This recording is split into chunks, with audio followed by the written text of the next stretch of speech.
जहां चुनाव के नतीजे के बाद बंगाल में बवाल भी देखने को मिल रहा है। आसनसोल में टीएमसी कार्यकर्ताओं ने बवाल किया है। आपको बता दें कि कूच बिहार में भी जमकर तोड़फोड़ की गई है।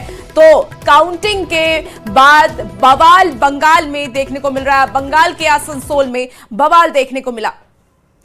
तो बिल्कुल ये तस्वीरें देखिए किस तरीके से काउंटिंग सेंटर के बाहर जो तमाम पार्टियों के कार्यकर्ताओं का जुटान था, वहां पर अब तोड़-फोड़, हताशा, निराशा जो है वो नजर आती है, जो अब हिंसक रूप लेती हुई दिख रही है। हालांकि फोर्सेस की तैनाती बड़ी तादाद में इसीलिए की गई है क्योंकि इसका अंदेशा पहले से था कि यहां पर ऐसी स्थिति बन सकती है। और उसके बाद जो लोग आपस में उलझते हुए नजर आ रहे हैं, ये कार्यकर्ता जो आपस में उलझते हुए नजर आ रहे हैं, उन्हें कैसे कंट्रोल किया जाएगा, तो उसके लिए पूरी आजादी दी गई है। देखिए कुर्सियां चारों तरफ टूटी हुई आपको नजर आ रही होंगी। दूसरी तरफ देखिए काउंटिंग सेंटर पर पहुंचकर ये कार्यकर्ता जो हैं वो किस तरीके से यहां पर बवाल मचाने की कोशिश कर रहे हैं। लेकिन एहतियात कैसे बरता जाना चाहिए, उस लिहाज से यहां पर फोर्सेस की तैनाती भी सुनिश्चित की गई है और इन कार्यकर्ताओं को यहां से बवाल करने से रोका जा रहा है। बिल्कुल, और ये दो तस्वीरें दिखाती है कि टीएमसी की गुंडागर्दी कैसी है कि अगर उनके पक्ष में वोट नहीं आते हैं, उनके पक्ष में नतीजे नहीं आते हैं, तो वो तोड़फोड़ करना शुरू कर देते हैं।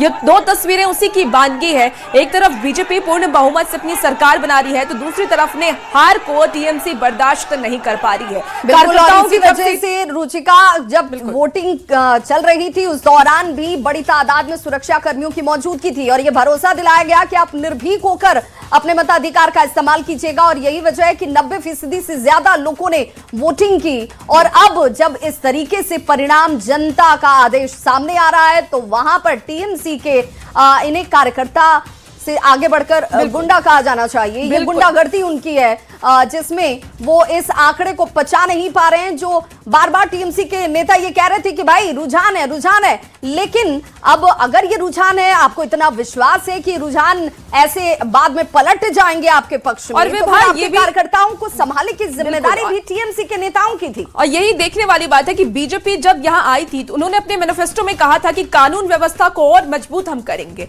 वो जरूरी भी है क्योंकि सोचिए कि सिर्फ अभी नतीजे आ रहे हैं और उसके बाद इस तरीके की गुंडागर्दी की तस्वीर सामने आती है। टीएमसी पहली बार ऐसा है जब हार रही है, लेकिन उस हार को वो पचा नहीं पा रही है। उस हार की तस्वीर अभी पूरी तरीके से निकली भी नहीं है, अभी काउंटिंग अभी जारी है, लेकिन इस बीच ये तस्वीर काफी कुछ सवाल खड़े करती है कानून व्यवस्था पर।